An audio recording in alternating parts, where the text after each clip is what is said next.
Presidenta? Buenos días. Buenos días. Luis Ángel Marín, de Radio Resultados, con 90 estaciones en todo el país, estaciones de radio. Sobre el tema del agua, muy importante, hablaba usted en el punto 3 de los que nos explicaba acerca de que se va a trabajar en conjunto con los municipios, con los gobiernos de los estados y la federación. ¿Tiene pensado crear, así como esta Comisión Federal de Electricidad, en todo el país para el tema de la energía eléctrica, hacer algo para el agua? Porque cada estado tiene su organismo y hay hasta municipios que tienen su propio organismo de agua potable, y eso hace diferencias en tarifas, en la calidad del servicio, hace que muchas veces no se le dé mantenimiento a las bombas, etcétera. ¿Tiene pensado unificar todo este procedimiento de distribución de agua potable en el país, Presidenta? Sería mi primera pregunta. En la Constitución está que la atribución está en los municipios de la administración del agua. En algunos estados la Constitución estatal los ha centralizado en el estado.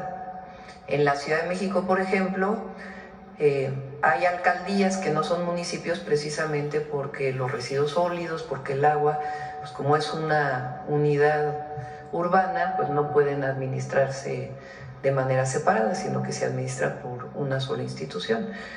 Entonces, no tenemos pensado más que capacitar, orientar y generar un plan único que permita que haya recursos. Hay problemas, por ejemplo, como bien dices, en donde hay un municipio que construyó hace tiempo una planta de tratamiento y no tiene los recursos para poderla operar, porque es muy cara la electricidad para los recursos que tiene el propio municipio, o no cara, sino no tienen los recursos para poder darle el mantenimiento. Entonces, todo eso es parte de este programa integral, pero la Constitución lo establece de esa manera y no tenemos pensado modificarlo. Muchas gracias, Presidenta. Otra pregunta también sobre el mismo tema del agua. En tiempos pasados, muchas comunidades se abastecían de agua con pozos perforados, pozos artesianos. Hay ciudades donde todavía hay pozos artesianos en las colonias y la gente iba y de ahí abastecía el agua potable. ¿Tienen pensado algún proyecto para ayudar a las comunidades a que tengan sus propios pozos? En la perforación tiene un costo, también el uso de bombas eléctricas también tiene un costo, o bombas mecánicas también se pueden utilizar. ¿Tiene pensado algún programa para que haya pozos en muchas comunidades? Eso ayudaría también mucho al uso de agua potable o de agua para el consumo doméstico. Es el objetivo de este programa. Por ejemplo, si hay una localidad en un municipio que no tiene agua, pero hay agua en el acuífero y es factible extraerla, pues entonces juntan los recursos para poder destinarlo a ese pozo, a que haya pozo en esa localidad y que pueda suministrarse agua. En otros casos, por ejemplo, recientemente estuvimos en San Luis Potosí, en Santa María se llama la localidad. Ahí pasa un acuaférico que, por cierto, se está revisando, aquí alguno de ustedes lo preguntó. Es una concesión que se dio hace mucho tiempo y lo estamos revisando junto con el gobierno de San Luis Potosí, pero pasa muy cerca un acuaférico y la comunidad no tiene agua.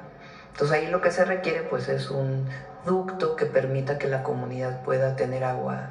Entonces todo esto pues tiene que ver con el análisis de los municipios, de las localidades de los municipios, porque a veces la cabecera municipal sí tiene resuelto el problema, pero las localidades no, que están en el propio municipio.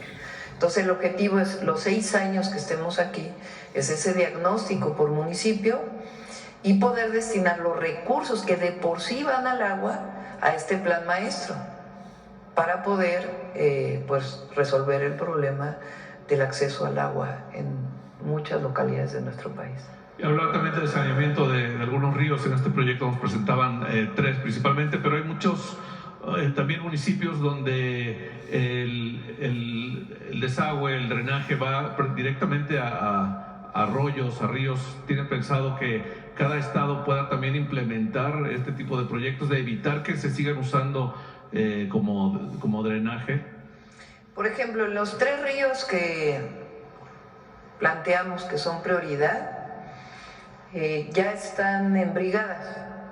coordinadas por Semarnat, Conagua, los estados, los municipios. Entonces se hace un recorrido por el cauce del río, se identifican descargas, en algunos casos son descargas municipales, es decir, que el municipio descarga su drenaje ahí sin tener tratamiento. En otros casos son descargas individuales, en otros casos son descargas industriales que deberían tratar el agua y no la están tratando. Entonces se está identificando ahora sí que en todo el recorrido para poder hacer ese plan que permita saber si se hace un drenaje marginal, se llama, un drenaje especial para todas las salidas de agua de los municipios que permita llevarlo a una planta de tratamiento.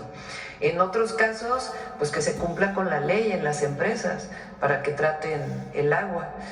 Entonces, en todos estos tres cuencas se está haciendo este trabajo territorial que permita hacer un verdadero diagnóstico, usar muchos estudios, porque también hay muchos estudios que ya se hicieron para poder ver en qué lugares se ponen plantas de tratamiento, en qué lugares sencillamente se hace cumplir la ley, en qué otros lugares se hace un drenaje marginal, etcétera, etcétera, etcétera. Igual en la zona metropolitana. El río Tula, por ejemplo, recibe afluentes de otros ríos. Entonces, todo ese trabajo, y hay un responsable por cada área que nos va a permitir tener el diagnóstico, lo que se tiene que hacer y pues poder tener ríos sanos, porque un río contaminado no solamente afecta a los recursos naturales, sino la salud de los habitantes. Entonces, esos tres ríos son la prioridad. Ya sería mi última pregunta la que viene, Presidenta. Estuvo ahora en Brasil, en el G20, vimos que tuvo reuniones bilaterales, además de pues seguramente saludarse con mandatarios y mandatarias de otros países. ¿Recibió alguna invitación para visitar, no sé, Francia o Canadá o algún otro país? ¿O usted hizo alguna invitación a algún mandatario para que visite nuestro país? Sí, gracias. Recibimos invitaciones para ir a varios lugares, pero... ¿A cuáles serían? Bueno, hasta China recibimos invitación para ir a Francia, a Corea, a Vietnam. Pero bueno, ya y nosotros también pues hicimos invitaciones. Entonces ya iremos viendo con calma. Nuestra principal tarea pues está aquí.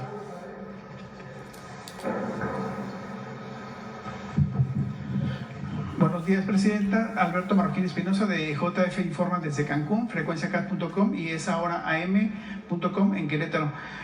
Aprovechando que está aquí el secretario de SADER y el director de la Conagua, hay un tema todavía pendiente con SADER, porque hay unos apoyos al campo que no se les apaga. Ya lo habían comentado aquí una compañera, pero siguen muy inquietos. Incluso son 7 estados, no nada más es Querétaro, son 7 estados los que están en esta situación. No sé si ya esté destinado o ya se contempló ese recurso para este año, que es ese adeudo de este año. Sí, lo está revisando el secretario. Estamos revisando que una parte se pueda entregar este año y otra parte el próximo año, pero lo estamos revisando y vamos a cumplir. Y para el director de la Conagua, también ya ve que cuando fue a Querétaro, pues el gobernador de Querétaro, Mauricio Curi, le presentó varios proyectos. Entre ellos le presentó la firma de un convenio para el proyecto del Batán. No sé si si se va a destinar por parte de la Federación recursos para ese proyecto o si usted va a firmar ese proyecto. Lo estamos revisando con ellos. Ellos tienen la idea de hacer una coordinación con las entidades, una APP o algún otro esquema de inversión privada. Entonces, estamos viendo si podemos apoyar en el proyecto o sencillamente se dan los permisos para que ellos puedan desarrollar ese proyecto. Okay. Presidente, también la importancia siempre de un trabajo coordinado ahora que viene la obra del tren México-Querétaro. Sabemos que ya existe una buena coordinación por parte de incluso la Guardia Nacional y la CEGOP de Querétaro con el gobierno del estado, pero aquí la pregunta es sobre todo cómo van a estar ahora las delegaciones federales a nivel del país. ¿Van a seguir con la misma estructura de un delegado que esté comandando los demás delegados o seguirá la figura de delegado, superdelegado? Sí, es parte de lo que se está revisando. Se van a hacer más chiquitas las delegaciones que son necesarias, eso es una parte, y otras de plano van a desaparecer o no se van a ocupar. Entonces estamos en ese trabajo. Porque hay delegaciones importantes, no sé, como aprovechando que está aquí la secretaria de Semarnat, pues son delegaciones a veces pues, transversales, ¿no? Que son muy importantes para la operación, incluso de cualquier secretario, incluso con la relación, la buena relación también incluso con los gobiernos estatales y municipales. Sí, lo que decidió aquí la secretaria es que, ¿cómo quieres comentarlo tú? Que van a centralizar ahí los... Bueno, ahora sí. Sí, estamos revisando todas las estructuras de las oficinas estatales, porque tenemos 31 oficinas de Semarnat, luego tenemos 31 de la Profepa, 31 de la CONAFOR, y tenemos 13 de las áreas naturales protegidas. Entonces lo que estamos haciendo es, por instrucciones de la presidenta, viendo cómo podemos consolidar estas oficinas. Hay funciones que sí necesitan estar en territorio. Profepa, por ejemplo, ni duda cabe. Saldría mucho más caro ir desde aquí a inspeccionar en el país. Necesitamos una buena estructura. En los otros casos podemos quizás apoyarnos también en las secretarías de medio ambiente de los gobiernos de los estados. Estamos haciendo un análisis súper cuidadoso y también viendo otra opción, que son techos únicos, porque tenemos muchos locales, realmente tenemos muchos que son federales, muchos de ellos, otros no, otros son arrendados. Entonces creemos que ahí puede haber un ahorro bastante importante si hacemos una consolidación. Y esto se vincula a otra instrucción de la presidenta muy importante, que son los trámites. Nosotros estamos haciendo una consolidación de los trámites muy importante con la Agencia Digital y de Telecomunicaciones, porque vamos a digitalizar la mayor parte de los trámites. Eso va de manifestaciones de impacto ambiental, de cambio de uso del suelo, de inspecciones es más difícil porque esas se tienen que hacer in situ, pero todo lo demás lo podemos digitalizar. Y creo que eso va a ayudar muchísimo. Creemos que podemos avanzar en estos 100 días realmente a una disminución, sobre todo en ASEA, por ejemplo, que es la agencia que también supervisa los hidrocarburos. Y eso va de la mano con las oficinas regionales, porque muchas oficinas regionales están dando a veces permisos que no les corresponde, como nos pasó ya con Baja California Sur. Entonces estamos viendo estado por estado, analizando uno por uno cómo consolidamos, y haciéndolo también con CONAGUA y con SADER, porque tenemos realmente funciones muy parecidas. Sí, aprovechando a la Secretaría de Medio Ambiente, incluso yo he investigado en las delegaciones de Semarnat, no hay una estructura ya formal. O sea, a veces existe, en algún lugar existe un delegado, o bueno, ya no la figura como delegado, pero algún encargado, o está el subdelegado de gestión. Han desaparecido muchas, incluso hay delegaciones que ni siquiera ya tienen un administrativo. Hay un jefe de departamento que maneja toda la parte de la administración, cuando históricamente había un subdelegado administrativo, cuando había un subdelegado de planeación y un subdelegado de gestión. Esa estructura como que... Esa es la que estamos revisando, porque hay otro tema, y es que muchos de estos delegados tienen una posición muy baja en la estructura, y eso también se presta a malos manejos, sin duda, y por eso estamos ordenando, para darle un piso parejo, siguiendo las instrucciones de la presidenta. Capaz que haya, por ejemplo, Sembrando Vida. Nosotros estamos analizando el programa. Ellos tienen una cantidad de personas en el territorio que para nosotros son fundamentales. Capaz que los capacitamos ahí también para que nos ayuden a combatir incendios. ¿Sí entiendes? O sea, tenemos que juntarnos. Yo ya estoy en contacto con Ariadna Montiel, porque el programa de ellos tiene ya una estructura territorial que a nosotros nos puede ayudar mucho, y como bien dices, homogeneizar un poco. Hay estados que no necesitan una presencia tan grande de Semarnat, hay otros que sí. Entonces, pues eso es lo que tenemos que evaluar. Y ya nada más para cerrar con la secretaria, aprovechando que está aquí. Ahora que estuvimos en Acapulco, también yo asistí a Acapulco, también me reportaba mucho que hay muchas descargas de aguas de los hoteles hacia la bahía, hacia el centro de la bahía. Incluso lo que hacen ellos es primero asomarse, si nadie los ve, bajan la palanca y hacen la descarga y se ven los borbotones a la mitad de la bahía. Es algo muy común ahí en Guerrero, ¿no? Yo viví hace muchos años en Acapulco, 4 años, conozco bien la problemática de esa zona, ¿no? Ahora la corroboré, obviamente, después de varios años, pero ¿qué se va a hacer ahí al respecto? Porque es algo histórico y que sí. Estamos con Semarnat, con Efraín, con Agua. Va a haber una inversión de alrededor de 8,000 millones de pesos en los siguientes años para Acapulco, en agua, en tratamiento de agua, en desasolve de ríos, en drenajes marginales, en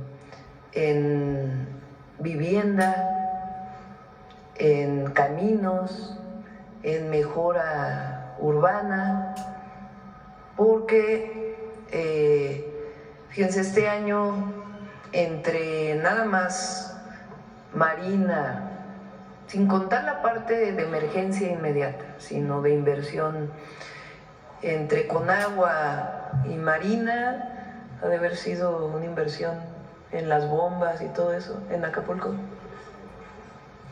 Más de, no, pero el dragado de los ríos y todo eso, fácil como 200 millones de pesos.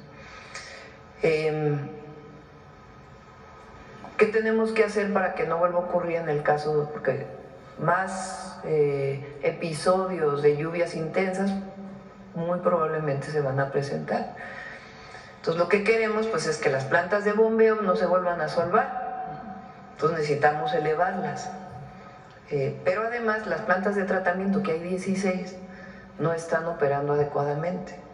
Entonces por eso es una inversión integral del gobierno federal, estatal y municipal para atender el saneamiento de Acapulco, el desasolve de ríos, etcétera, etcétera, etcétera. Muchas gracias, Presidenta. Gracias. Bueno, a ver, aquí quiero comentarles otro tema antes de que... Hola, buenos días, Presidenta, secretarios. Hoy le quería preguntar, quizás por algo, una obviedad que pensaba que iban a preguntar otros compañeros, pero anoche se votó la desaparición de los organismos autónomos por los diputados. Me gustaría saber qué mensaje le puede dar a todos aquellos que dicen que esto puede crear inestabilidad en el país, porque sobre todo lo que tengo entendido es que desaparecen los organismos, pero las funciones van a continuar. ¿Dónde van a continuar esas funciones? Sí, a ver, vamos a sacar lo de la Auditoría Superior de la Federación del INAI para recordar un poquito.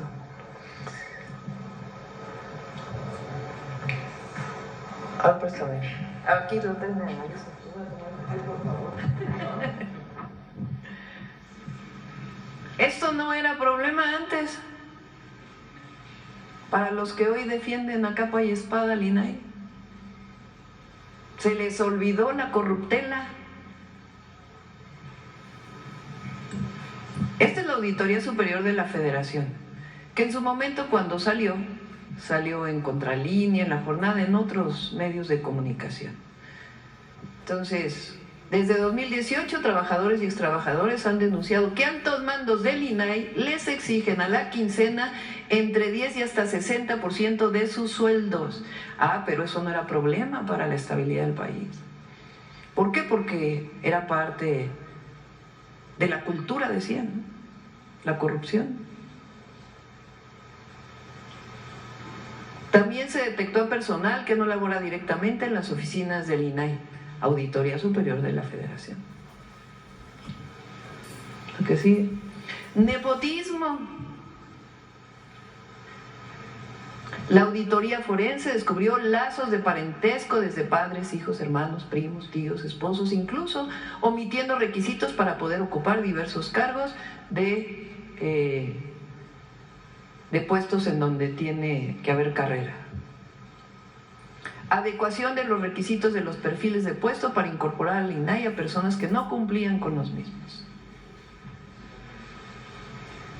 La auditoría también documentó que los 7 comisionados, entre ellos los 4 que se mantienen vigentes, habrían incurrido en gastos indebidos relacionados con pagos de comidas, desayunos, viajes al extranjero y al interior del país, así como el manejo de la tarjeta corporativa American Express para ir a centros nocturnos. Ya no lo puso Paulino, pero yo lo puedo decir.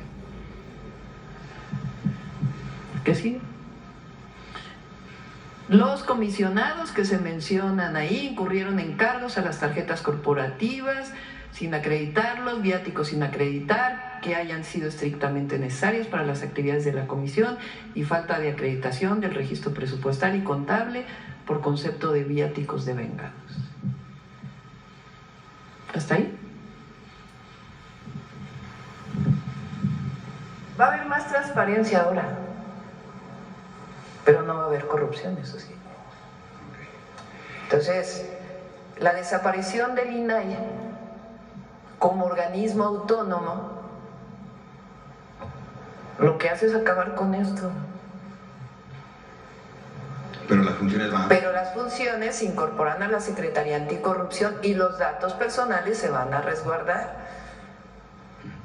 Y vamos a generar mecanismos de obligatoriedad de transparencia de todas las secretarías en donde fácilmente la ciudadanía pueda revisar las funciones, el gasto, todo lo que hace el gobierno de México. Pero me llama la atención, y hay que decirlo, ¿no? Porque toda la comentocracia hoy sí dice que se está poniendo en riesgo el país. La transparencia ahí tiene que estar y es una de las obligaciones sustantivas de los gobiernos. La rendición de cuentas, la transparencia y la protección de datos personales. Pero lo que ya no va a haber es 1,000 millones de pesos que se destinaban para esto. Porque entonces ahora, lo dije hace poco, o sea, está el INAI, y para que no haya corrupción en el INAI, entonces ¿qué? ¿Hay que crear otro organismo que revise al INAI? Pues no. Que se cumpla la ley, eso es todo. Y para eso no requieres organismos y organismos y organismos y organismos autónomos que tienen estos resultados. Perdón por no presentarme, soy José Leveña de Publimetro. Un dato que acaba de salir recientemente, hace unos minutos, es que México creció, el PIB de México creció 1.3% en el último trimestre. Se sitúa es el segundo país de la OCDE que más ha crecido. Me gustaría saber si México también está preparado para un posible aumento en las tensiones en el mundo por la guerra de Ucrania, que especialmente pues hoy se han lanzado un misil balístico por parte de Rusia. Biden está autorizando las minas antipersona, y también conocer un mensaje suyo sobre esta autorización para colocar minas antipersona, que al final del día son los civiles los que más sufren. México tiene una tradición pacifista y la vamos a seguir teniendo, de la búsqueda de la paz en el mundo. Y el diálogo y la política como la forma de resolver los conflictos.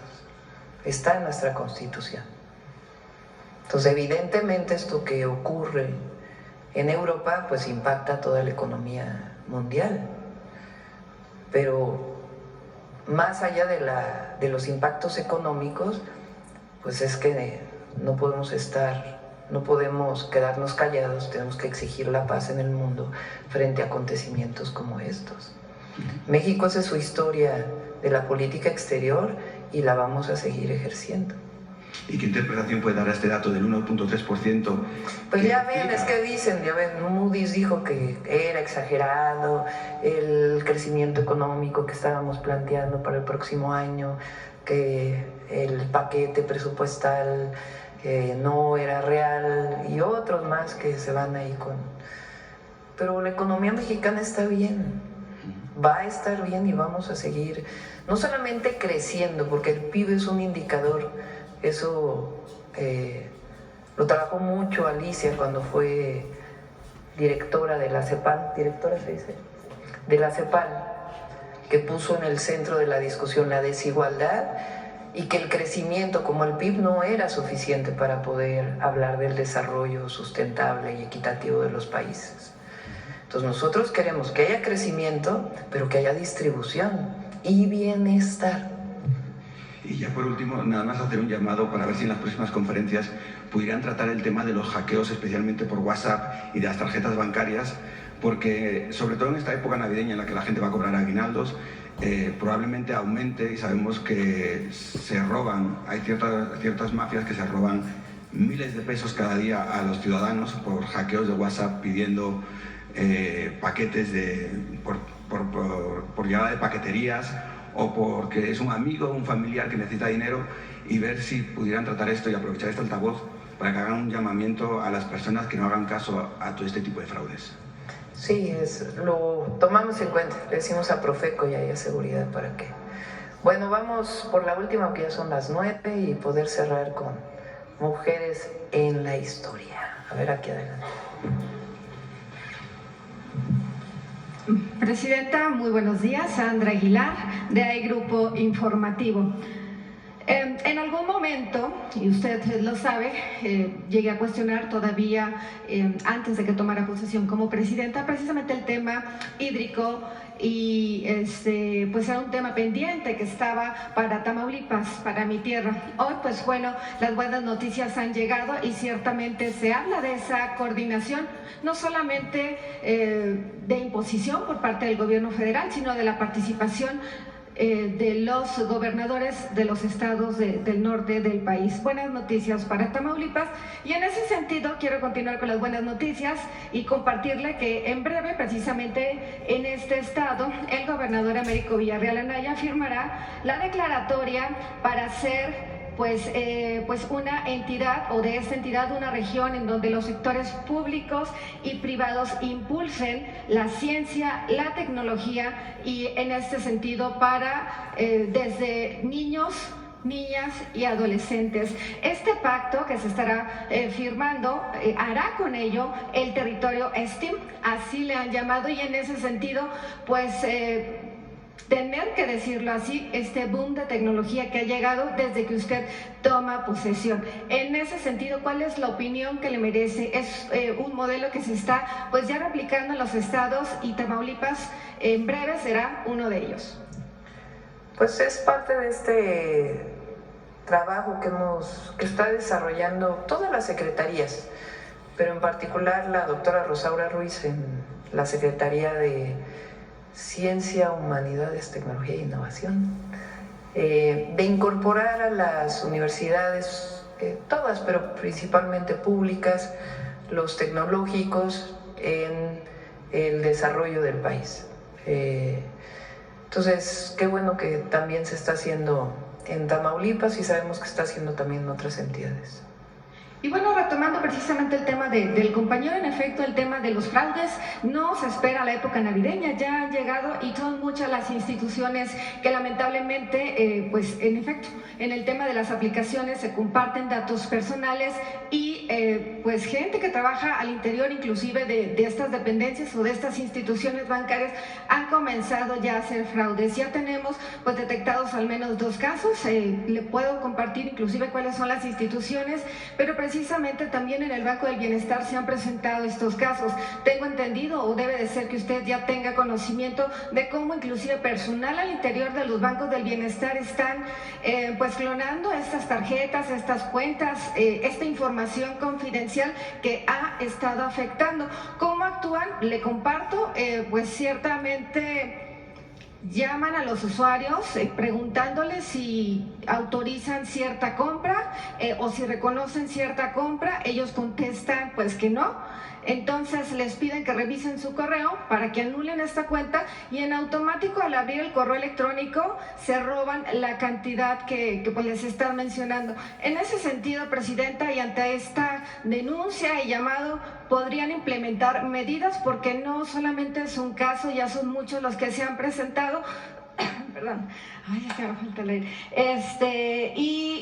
Insisto, no solamente en el Banco del Bienestar, instituciones como Santander, instituciones como BBVA, son algunas de las, pues sí, de las empresas que ya no solamente son uno, son varios y bueno, pues como dice el compañero, no hay que esperar a que caigan los aguinaldos, no hay que esperar a que sigan sucediendo estos casos porque pues en efecto esto ya está ocurriendo. No tenemos una denuncia en particular sobre personal del Banco de Bienestar, hay que aclararlo. O sea, si hay una denuncia concreta de alguien que trabaje en Banco de Bienestar que haya hecho esto, pues que se presente. Pero no tenemos denuncias. Es que no tienen nombres, Presidenta, solamente les llaman. Por eso, pero puede ser que aparentan que son del Banco de Bienestar y no necesariamente trabajadores o trabajadoras del Banco de Bienestar. Pero se está filtrando la información que es confidencial de la institución. Por eso, pero para cualquier cosa hay que presentar pruebas. Entonces, vamos a llamar a la Secretaría de Seguridad, a la DIF, a las instituciones como